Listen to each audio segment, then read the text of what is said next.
Make your iMessage background on your iPhone look stunning with latest iOS 26. So the first thing, you have to open up your message app and select the contact you want. Just tap on their name at the top and you will see the new background option. From here, you can explore different styles. Choose from Apple presets like or dark theme. Or you can personalize it by picking a photo from your own gallery. You can use many effects from here, and once you are happy with the look, just hit the check mark to save it. Now head back and you will see your fresh stunning iMessage background in action.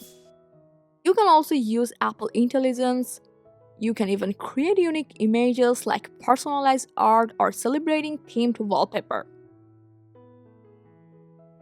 And there are more suggested designs ready for you if you like quick inspiration. Isn't it really amazing? I hope this guide helped you a lot. Thanks for watching.